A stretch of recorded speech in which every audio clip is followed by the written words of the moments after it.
Hi, welcome back to Gotta Be Me podcast. We're so happy to be here again with you today. We're your hosts. My name is Sophia, and this is my cousin, Peyton. Welcome back to our channel, everybody. If you are new here, please don't forget to like, comment, and subscribe, and we'll appreciate it so very much. We are so thankful to have a guest on our show today, Marquel Bond.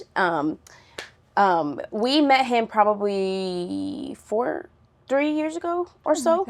Like He lives here in the same town we do, and we first got opportunity to work with his mom when we were working in the schools. She's a social worker, so we were doing those things together.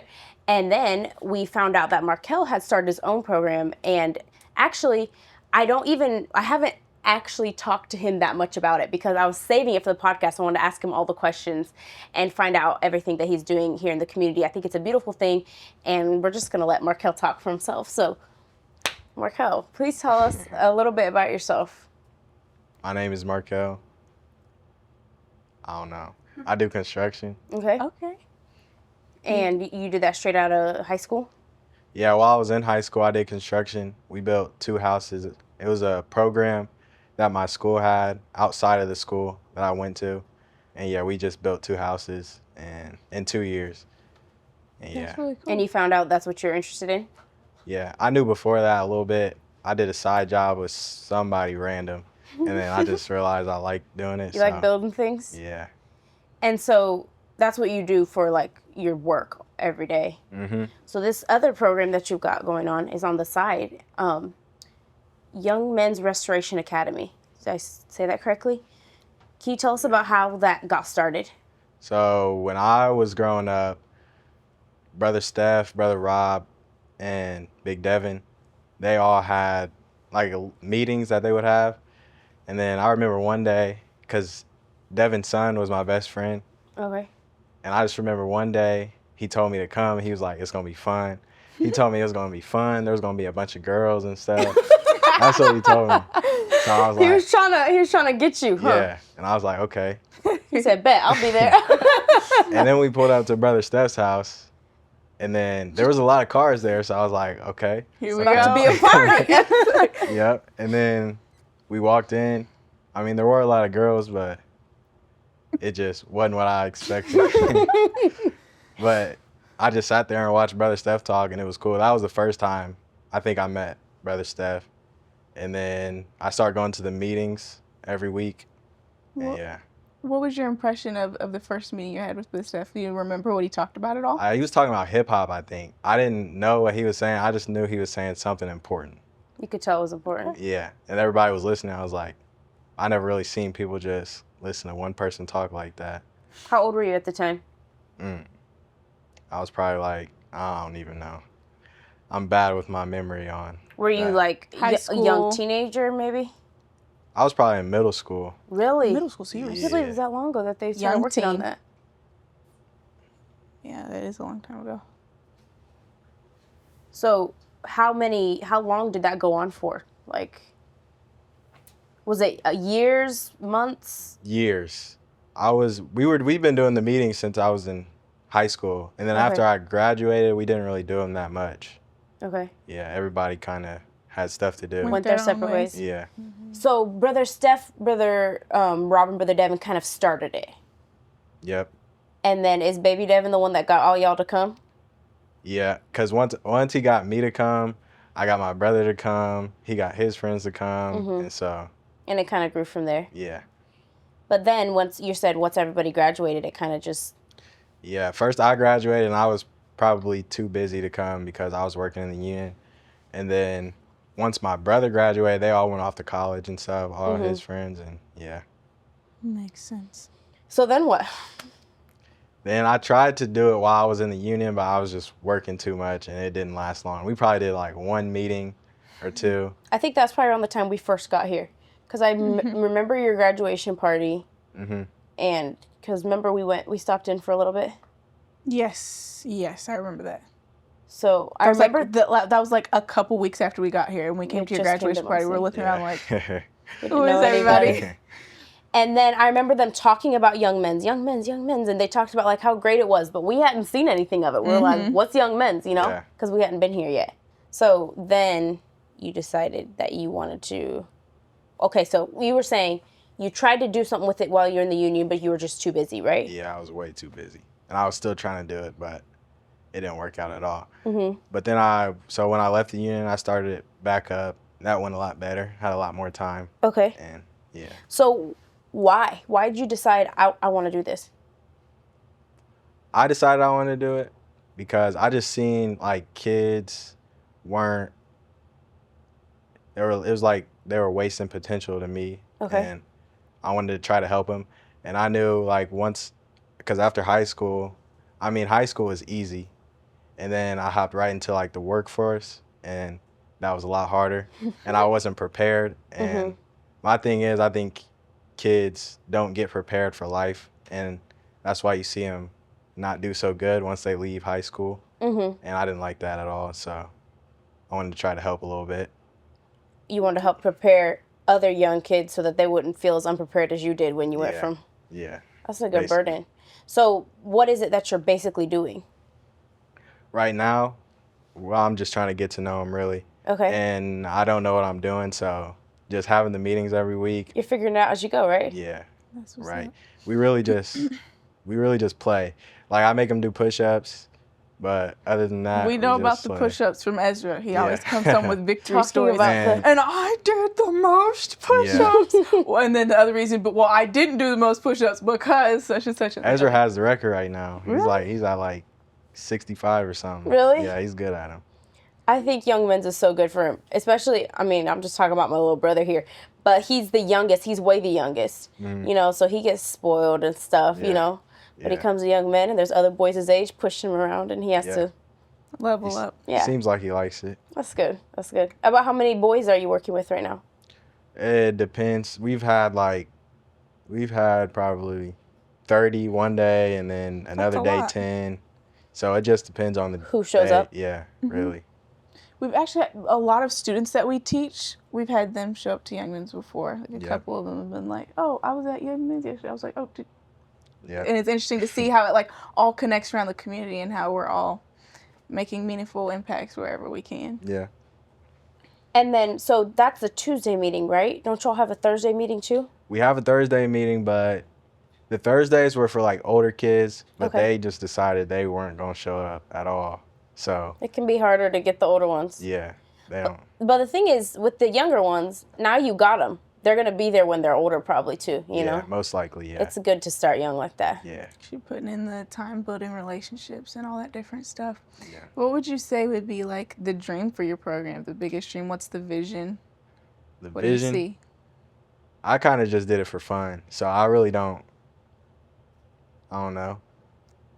I just want to, like I said, prepare them best. I'm not doing that right now. Like, I want to get to where I'm actually teaching them stuff. Like doing classes with them? Yeah, basically. Okay. That's what I want to do, but because there's stuff that they need to learn before they just get out into the world. That'll help them a lot. What kinds of stuff would you consider teaching in those sorts of Small classes? things like just, for example, changing a tire. Just little stuff like that. 'Cause, life skills. Right. My first day in the union, my tire went flat. They need to know what to do. Didn't know what to do. Ended up spending a bunch of money. That's crazy. It was your first day. First day. Had to be. I think first and second day. What? 2 flat tires in 2 days is crazy. I know. It was bad. And I didn't know what to do. And they showed me the first time, but I still didn't get it. So I had to call them again. So you're like, these boys got to know. Yeah. That's really good. Just little stuff like that, though. Yeah. It adds up. Yeah. And especially for boys, like, I know, like, especially for boys who may not have a good, strong male figure in their lives. Like, some of them do, a lot of them do. But then there's some that don't. And that's, like, really excellent. Is there anybody that you're bringing on to work with you? Or are you, like, running this program by yourself? I started with, like, 10 people from the community. Now we're down to about 2. And those 2 are about to leave for college. So. And Brother Rob, too. He helps a lot. He supports. Yeah. But soon it's just going to be me and Brother Rob after this summer. So Who was helping you when you started out? We had, it's me and my brother help out a lot, and my cousin. And they're going to college, right? They're going to college to play football. And then it was Jeremy, DeMarcus, I don't even remember everybody else. Those were the main people though. Jeremy DeMarcus. And yeah, Jayleon works. He's in the union right now, so he doesn't have time at all. Stays busy. Yeah.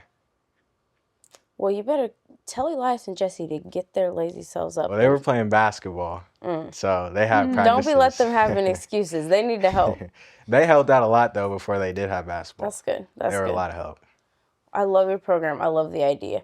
And there's something else that's special about it. Like, I think your whole idea is special, and what you're doing is special, and the people you're working with are special, and the place you're doing it is special. But, like, one of the best parts to me is the fact that you're doing something. Yeah. Like, so many people have ideas and plans, and what if we did this, and let's try that, and, you know, we could, and they plan, and they sit, and they talk, but they don't do something. And you're just getting out there every day, and it's raining sometimes, and it's super hot other times, and you have all these children that are loud and, you know, fun, but also loud children. Sometimes, you know. Some of them are just straight bad. Very bad. I mean, me and Peyton knows how it is because we're teachers. So, you know, of them children is just be bad, like that. they Like, just what is bad. wrong with you? Where did you even come from? But you're out there every week, you know, and you just keep on doing it and keep on doing it. And that consistency to me is amazing. And it just shows me, like, the real burden that you have for the community and for the little boys that are growing up around you. I think it's a beautiful thing. I also think it's really interesting how you're able to kind of bridge a gap. So you have Brother Steph, who's right like in his 50s, who was able to instill principles in you that would, I think you said at Celebrating the Struggle, he kind of like inspired you to do this sort of thing. Definitely. And then you're able to kind of pass that on down to the younger children to make sure they don't miss out on what Brother Steph has and kind of bridge that sort of gap. Do you think that would solve more people doing programs like you would solve sort of generation gap problems? I definitely think that would help. And also with Brother Rob being there, that helps out a lot. Yeah, that's another generation. Well, kind of Brother Rob is between Marquel and Brother Steph, right? So it's like, And he really just sits back and lets us do our thing. And then whenever he needs to chime in, he does. Or probably before every one, he gives them a little speech and talks to them. Or if one gets out of hand too bad, he'll help handle it. He'll bring him to the side, talk to him. And you're learning from watching Brother Rob. Like, he's there, you're learning, the boys are learning. Exactly. It's a good chain, right? Mm-hmm. I know, when I remember being a child, I will never forget the people who were, I'm not talking about older people, I'm talking about other young people, like your age, even younger, who took time for me and were interested in me. Like, those people were my heroes. I thought they were just want so much affirmation from that particular group age of group. people. Mm-hmm. Yeah, these boys will never forget what you're doing. I hope not. They shouldn't. They were talking about the better not. football game the other day, too. About so fun. And, yeah, they just go on and on about it. Yeah. It's a beautiful thing.